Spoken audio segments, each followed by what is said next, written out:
I didn't want to stress about it because at one point I was also considering, do I start a new channel and go in this new direction? But I didn't really want to do that either because I didn't want to maintain two YouTube channels.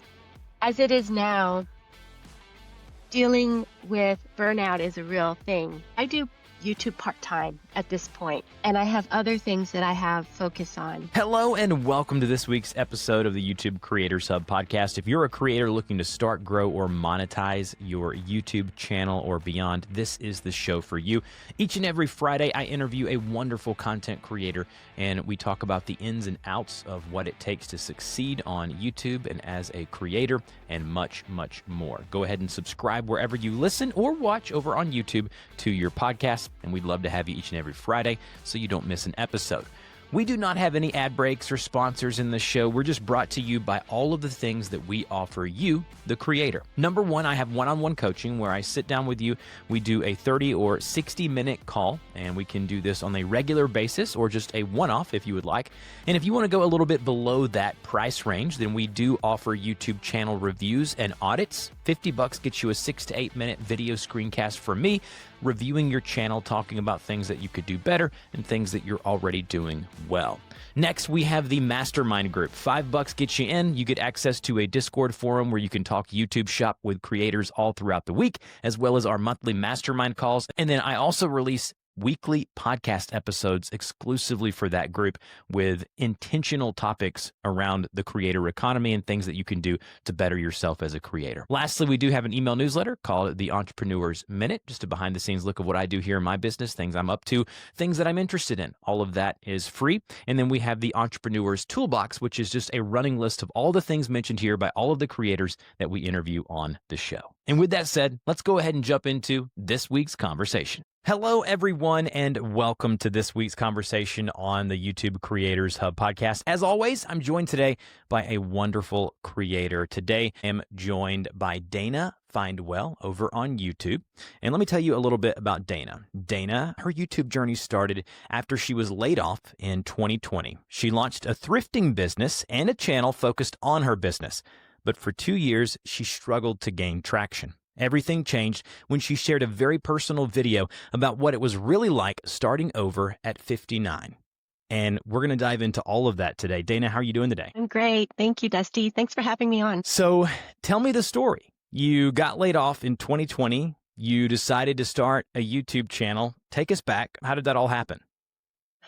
Yeah, 2020. So that's 5 years ago. I was in graphic design and art direction. So I was laid off from an ad agency. I had been in that field for over 30 years. And I was a single mom. My mom, she got really sick and she actually passed away on the day that we went into lockdown. 2020 was a really difficult year for me. I wondered, what am I going to do about making money and all that? And I felt like I didn't really want to go back into advertising and design. I had been doing it for many years and I felt like I wanted to change. So while during that period, I went ahead and did some freelance art direction, and I also explored other, ideas of like different jobs that I might be able to do.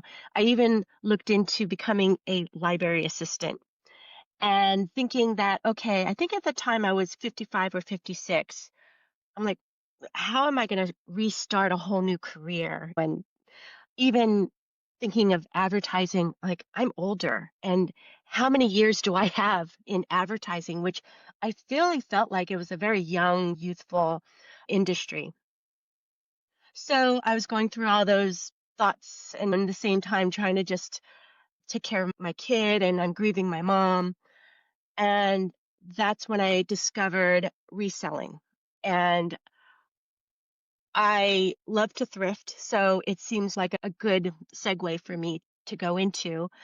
And so I went heavy into it, and I started watching a lot of YouTube videos and things. And that's when I really dove into it and committed myself to it.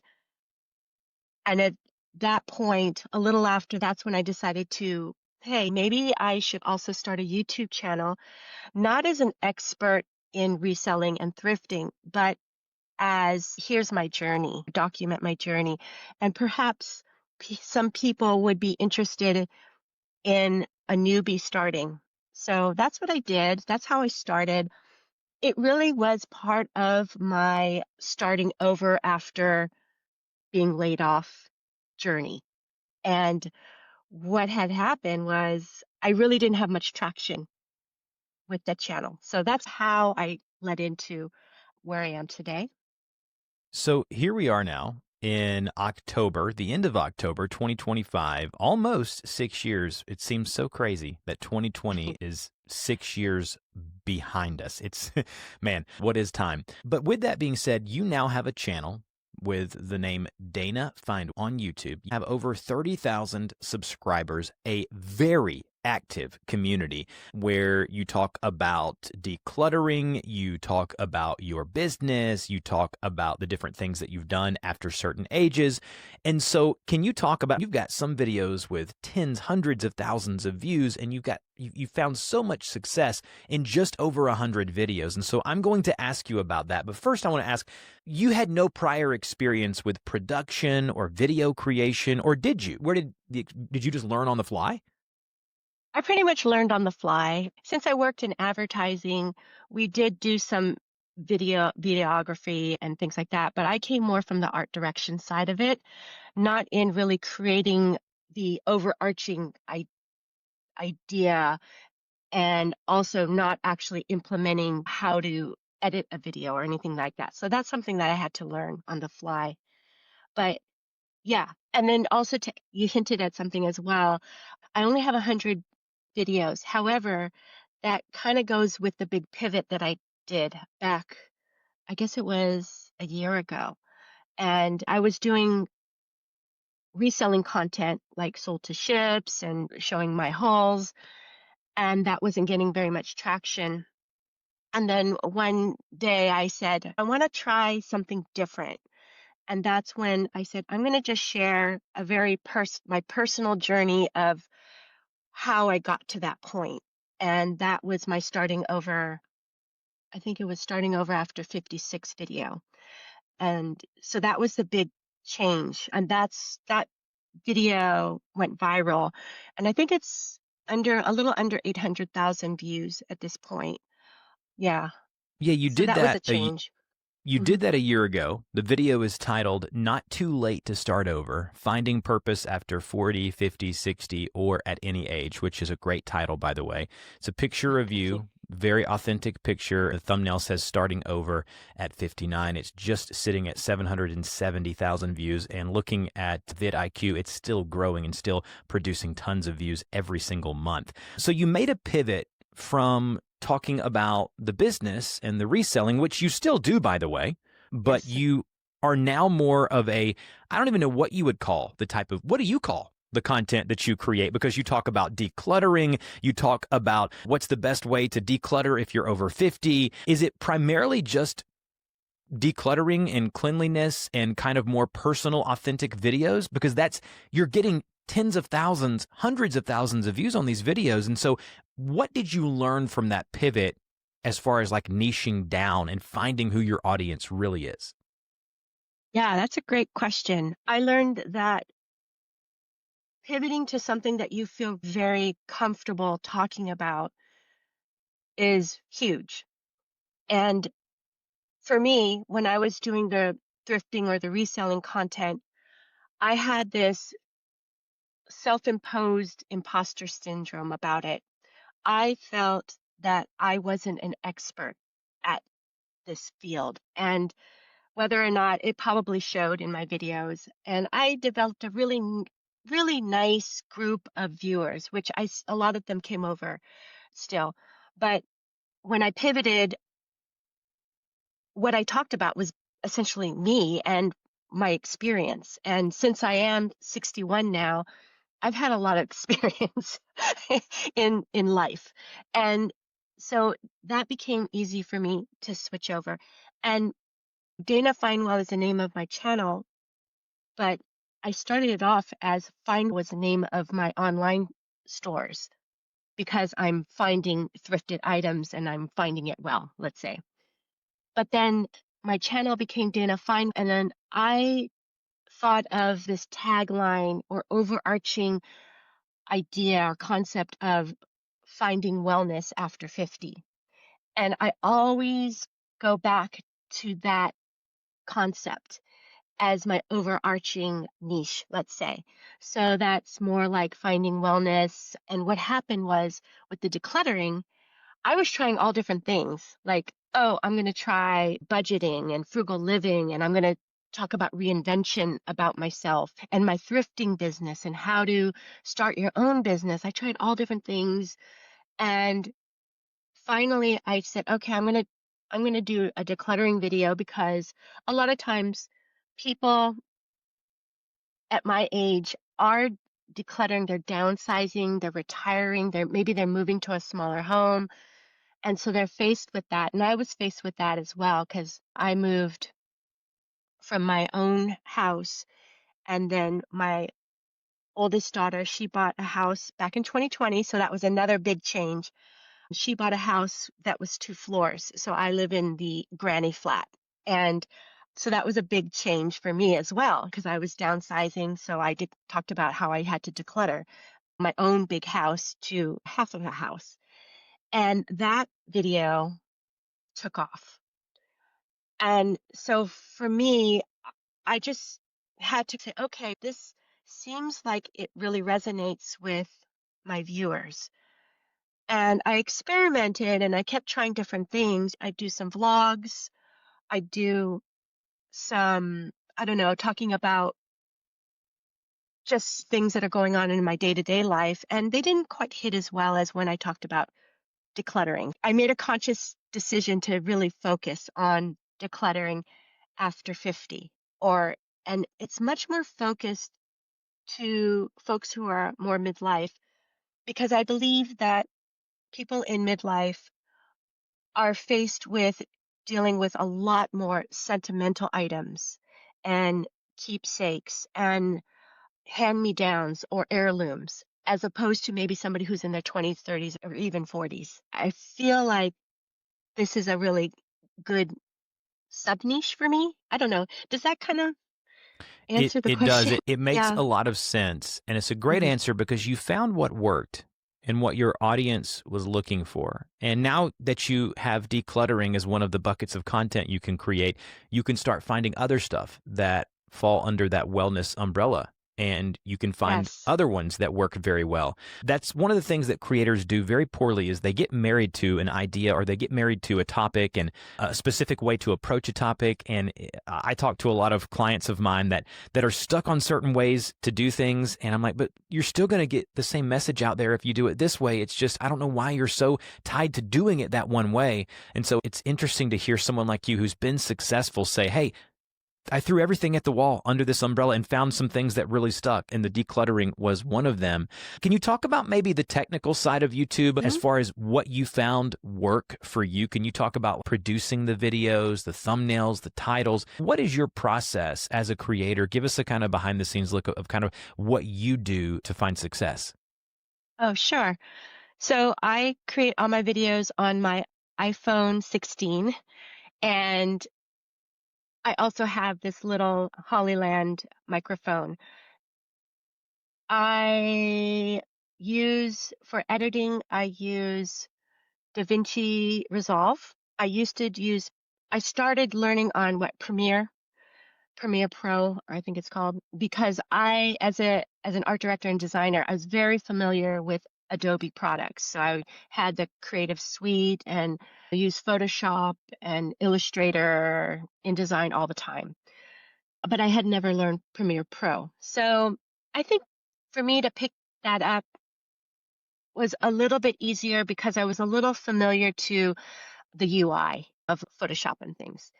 And enjoyed I really enjoy editing actually. I'm not super great at it. I'm not really super advanced or anything. And this is my studio basically, which is my desk, my office desk. And I often just sit here and talk and go through things. But then I'll try to shoot up different areas of my home. So that's my setup. Does that, or It am does, I yeah. leaving And something out? have you what changes have you made as far as like when you've seen the success and the views started to come in? Did you make some tweaks to your thumbnails? Did you make some tweaks of how you curated your titles? What are Yeah. the things that you've done that maybe the inside baseball of, oh yeah, I did make some changes here, and once I did this, I did see a little more success. I think what it harkens back to when I was doing my reselling videos. I was doing reselling videos. I belong to a mentor group. It's called Reseller Greatness. And it also has a Zoom call for social media. There's quite a few YouTubers on this call, but it's mainly focused on reselling. So it's more of a smaller niche. But they would go and critique my thumbnails and my videos and things. And they critiqued my thumbnails because I basically would do the same thumbnail every time. And I would say, sold to ship 101, sold to ship 102. And it was not good titles. So that's when I started to explore, okay, maybe I need to come up with more interesting titles to really say, I want to check out this video. So that was one shift. I also, because I'm a graphic designer, I knew that as far as my thumbnails, I would try to keep them pretty consistent as far as color palette and things, fonts and things like Yes, that. that's a big So one. yeah, so I just knew I'm going to stick with this kind of look. And then I failed to mention that. So when I had the big viral video, the big pivot was, okay, what do I do with all my reselling? Do I go back and forth and talk about reselling? And I just was so confused. But finally, I made the decision to stop doing reselling because I felt like the algorithm was still shooting me out to reselling, people. And so I made the huge decision to I think I had 200 videos of reselling content and I hid it all. I unlisted it all. So I don't know if that's something that everyone should do. That's just what I chose to do. And I started off with, I don't 10 videos, you know what I mean? So that was a big shift. I'm interrupting the conversation just for 30 to 45 seconds to tell you about our YouTube channel review and audit service. We have now done over 150 reviews in the past 3 months, and it is a great way for you to inexpensively get someone to take a look at your channel, another set of eyes, and I'll record a 6 to 8 minute screencast video telling you things where I think you should be spending your time to make the most of basically that valued time that you have to spend on your channel. And then lastly, the best, basically, I think, bang for your buck in the creator space is our mastermind group. It's the Creators Corner. $5 to $10 gets you in. You get the forum to talk to all the YouTube creators and past guests that are in there. You get the mastermind calls every month on Zoom hosted by me.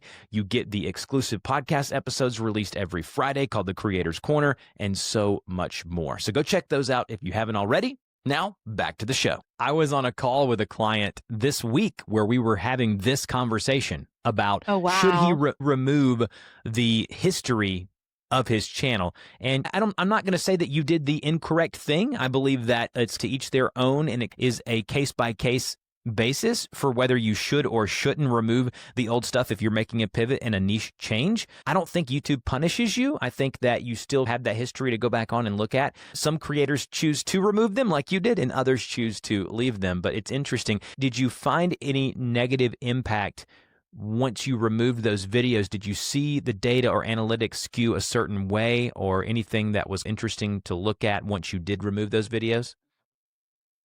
I'm not a huge like numbers person, so I don't follow the data very carefully, but I did feel like my views went up. And I also stopped stressing about it because I felt like the new viewers that were going to come on were going to be new viewers for my new content. If I don't know if that makes sense. It makes a lot of So, sense.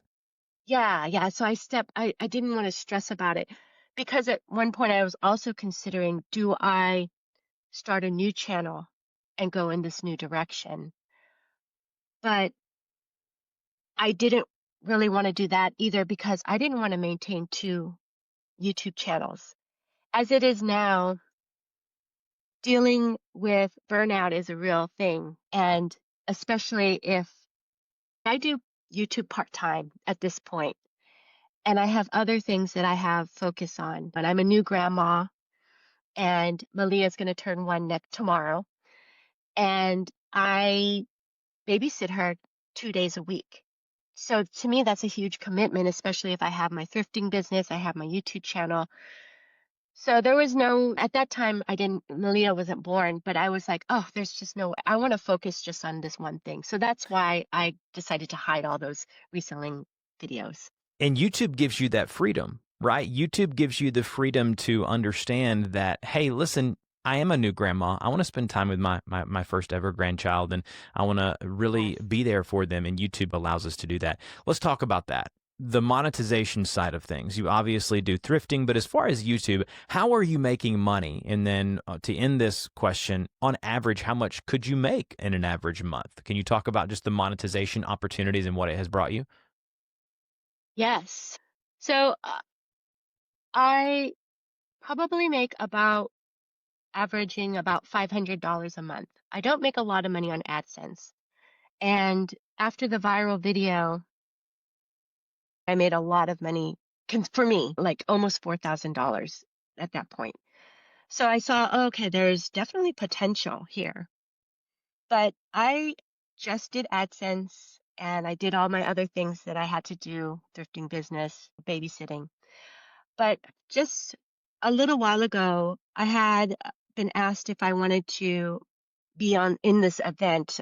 It's called Get Organized HQ event, and they asked over 100 creators to submit videos, and then it was going to be like a week-long event where people could watch your video. Of course, I felt really happy that they asked me, and I submitted my video. We did the whole thing, and I just felt so honored to be asked to do this event with top creators in the niche of organization and decluttering. So to me, I just felt validated in a way as a creator.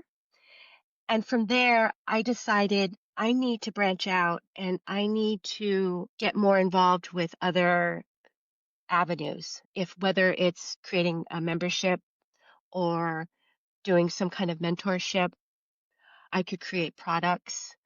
I could also do some lead magnet sort of free downloadables and things, especially if I focus in on decluttering and organizing. And I couldn't really see myself doing that before because I didn't feel like an expert at anything other than just me starting over my life at age 56 or whatever. But then once I moved into that niche or sub niche, that's when I decided I'm going to go ahead. And so right now I'm in the process of opening up other income streams for myself. Yes. And I just had a couple of Zoom meetings with subs. I sent out some emails. I'm working with, I think it's called Kit. Yep. Yeah, that was the first thing I did was worked with Kit in order to create a landing page and somewhere where I can gather email addresses and things like that.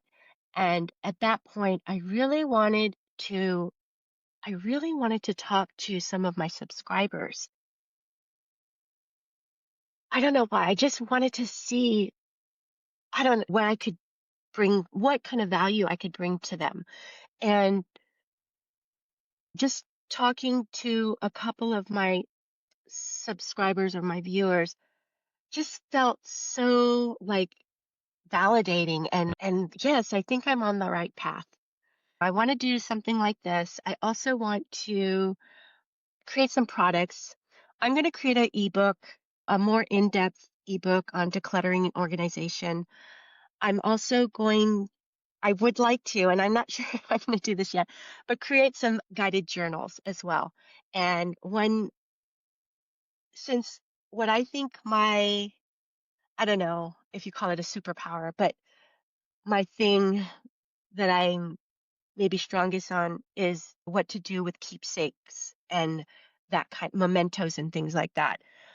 I was thinking of a guided journal, maybe called a keepsake journal, or maybe even a grandmother's journal kind of thing. Yes. I'm going to think about that. And especially with my graphic design background, I used to produce a lot of different books and things like that. Yeah. So I was like, maybe I should tie into something that I used to do. I think it's so important that you branch out and have other opportunities. And you've already started making money through the ad program. You've had proof of concept with that video that did so well. And there's thousands, tens of thousands of dollars to be made monthly. And getting a physical product, opening up an exclusive group of people who are interested in the really sub niche that you're in. There's so many really doors that you're just now starting to open, and YouTube's going to give you those opportunities. I want to ask you this, Dana. If you could go back, what is one thing that you wish you would have known sooner about content creation? Going back to 2020, if you could have told yourself then this thing, what would that be? Wow, that's a great question. Um, I because I had to do my journey no matter what, but I probably would have said, go ahead and tell my story right away. And don't be shy about it. And don't be afraid to be a little bit vulnerable. And I think my vulnerability has built up over these last few years where, you know, I was I'm a very shy, introverted person. I'm not super outgoing. I'm happy and I'm happy. I'm a happy person. But I would be a little bit standoffish and I would be more about, "Oh, Dusty, tell me about you. Oh, I want to talk about you." And then all of a sudden to be in front of a camera talking about me was really hard. But it actually opens me up and makes me more of a confident person.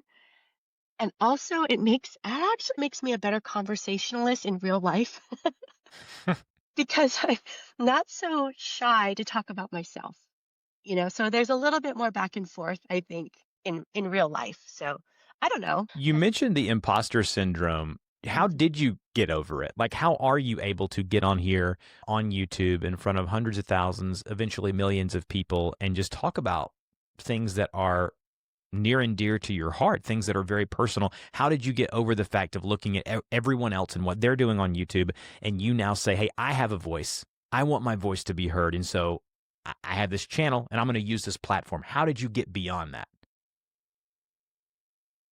A big one was switching niches because I didn't feel confident being a reseller guru, for example.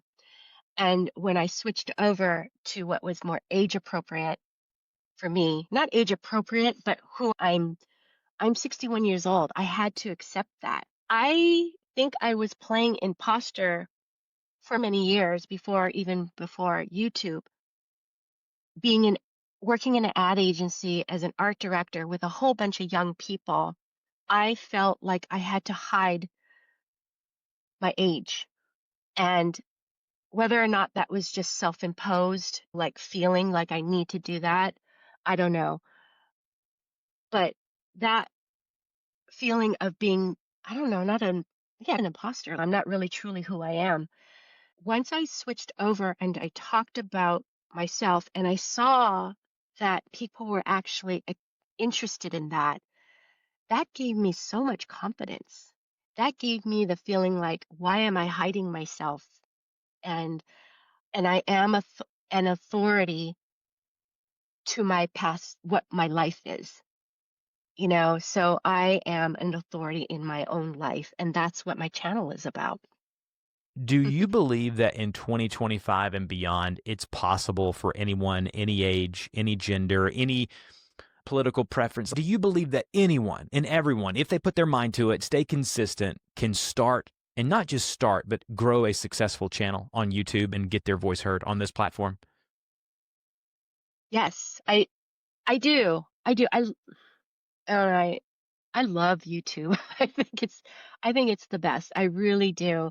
I love being a consumer of YouTube as well as a creator. And I love the fact that there's so many different niches and there's so many different possibilities for anyone to come on and be able to talk about their stories, to find their tribe or their community. I don't know, I feel like the possibilities are endless. You know what I mean? I do. Do you think the hardest part is starting? Do you think that Mm. people listening to this, even if they have a channel, maybe they've been super inconsistent or they're not seeing the growth they want, what would you tell that person? I would tell the person who hasn't started yet to just go ahead and start. I would just say, go ahead and start talking to your iPhone. Go ahead and just start talking and feeling comfortable with it.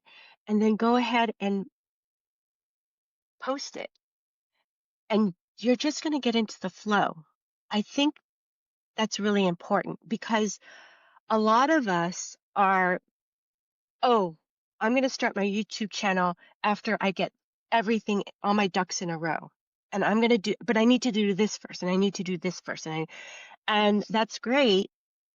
But if it's taking you 2 years to get all your ducks in a row, then why don't you just start?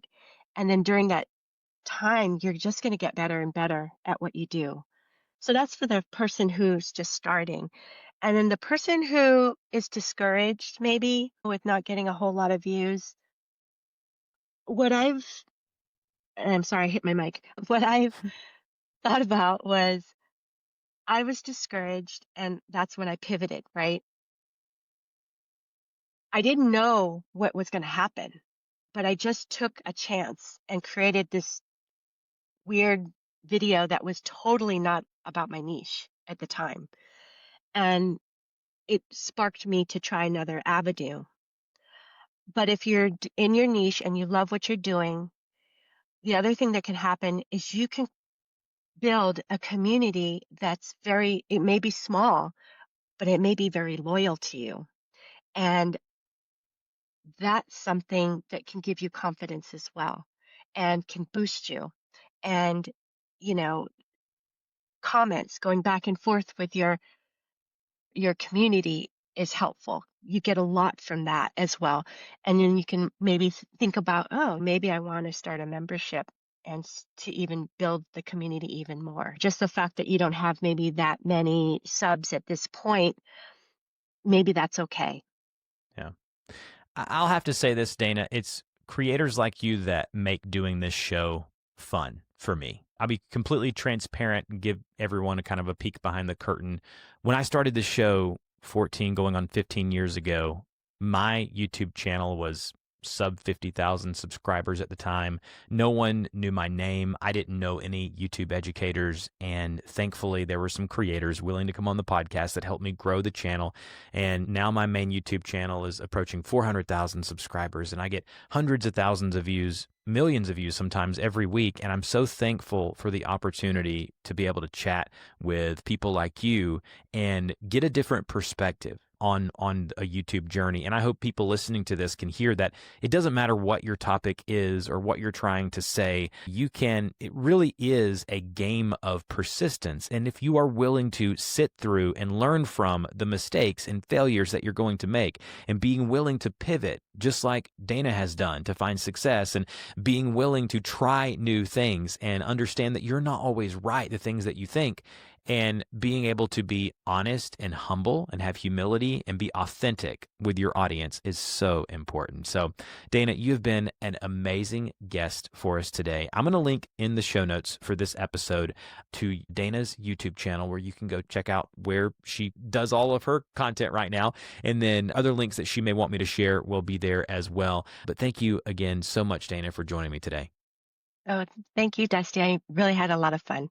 Thank you. And that is a wrap on this week's episode of the YouTube Creators Hub podcast. Man, what a great conversation it was today. Hopefully you got something out of it. If you did, don't forget to subscribe to the show. It's absolutely free. And check out one of our offerings, whether it be one-on-one coaching, YouTube channel reviews, our mastermind group, the Entrepreneur's Minute newsletter, or the toolbox where you can go and see all the links mentioned throughout the show's history. With that being said, you guys have a great day or week whenever you're listening to this, and we'll talk to you next time.